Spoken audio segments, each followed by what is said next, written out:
Well, everybody, I thought I'd just film a quick video, well, I say quick, a little video to show you the progress on the J94, which if you see my last video, I sort of showed a bit of a glimpse of all the engines, and this one was in there.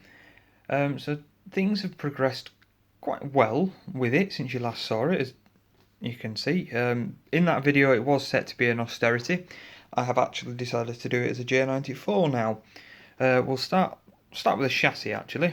Now it's a yeah, it's a bit crude. Well, I say crude. It's level, it's straight, it's fine.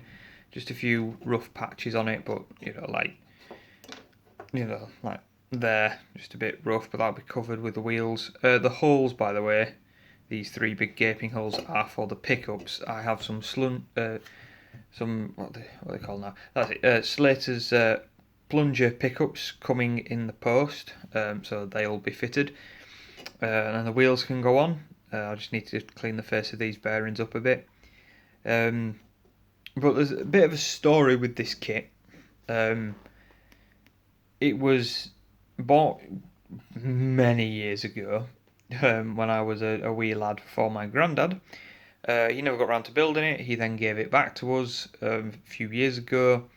It was part built by my dad, and now I've decided to finish it off. So my job has been to get it to work properly. The chassis is, I've sort of finished it off. I've put the brakes on it, and I've got the thing rolling nicely when it does have its wheels in, and I've finished the rods off, which we'll have a look at those in a minute. Those two just decided they don't want to stay sat up. So it should be quite nice. It will have sound in it eventually. It'll just have standard DCC for now. Yeah, I'll fit sound to it eventually. So if we just put the chassis to one side, we'll just have a quick look at the rods. Now, if you're wondering why they're white, I've put a primer on them.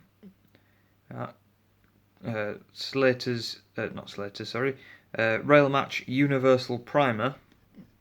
Universal being, you can use it for anything, and that's because I'll be painting the rods red, which is kind of a thing. I think I don't think all were painted with red rods, but certainly in BR days they did.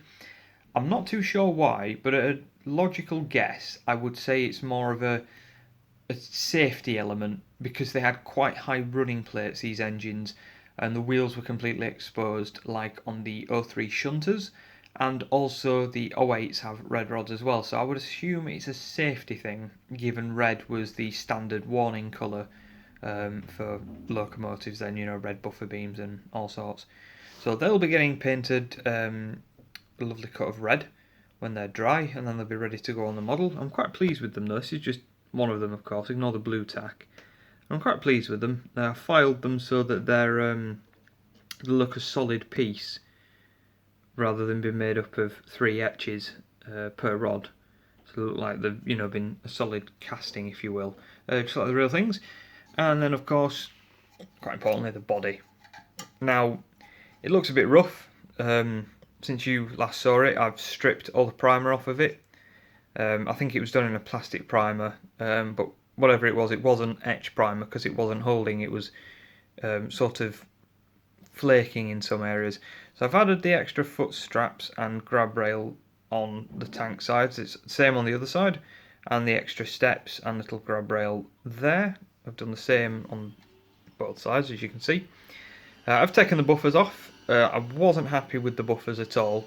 They were white metal castings and looked more LMS BR standard type than the War Department austerity type.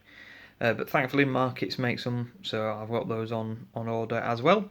And I've removed all the lamp irons from front and back because I've got some castings coming from LG Miniatures, which will replace those quite nicely.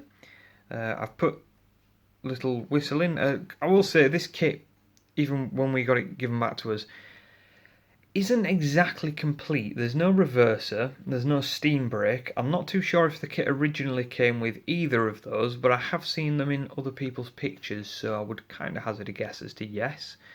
And there's various bits and pieces missing. There should be something in the centre of the chassis. I think it's it's some sort of balance weight, something to do with the reversing mechanism.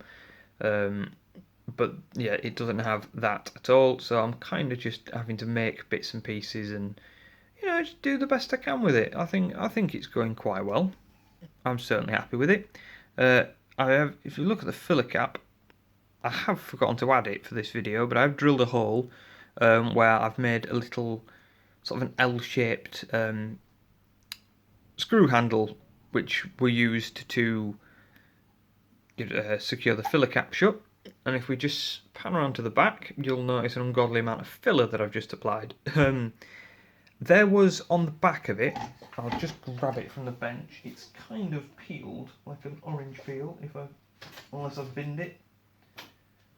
I think I've binned it, my apologies. But there was a strip of metal running along the bottom of the bunker. Now, that shouldn't be there on the real things, and when trying to get it off and it won't come off, I ended up actually having to cut it off. The bottom of the bunker, just under here, peeled away, so it was part of the construction for the model, but it shouldn't be there, so it was wrong. So I had to remove it. I then hammered it flat because I kind of messed it up. It kind of went a bit jarred cutting it. So I sort of hammered it down, re-soldered it, and now I've put some filler over to neaten it up. And of course I'll get some lamp irons put on the back of that as well. It's a bit rough and ready in areas, I will admit. It's not the most perfect of models, but that's not the intention. I'm not trying to create a showpiece. I'm not trying to create something that pleases other people. I'm happy with it. It runs smoothly. I think that's the most important thing. It runs smoothly, or it will once I put it back together. Not assembled at all, but it'll run smoothly. I can enjoy it, and I think that's the most important part. So thank you very much for watching. I'm not sure what will be next, but I'll find something to make a video on. But thank you very much for watching.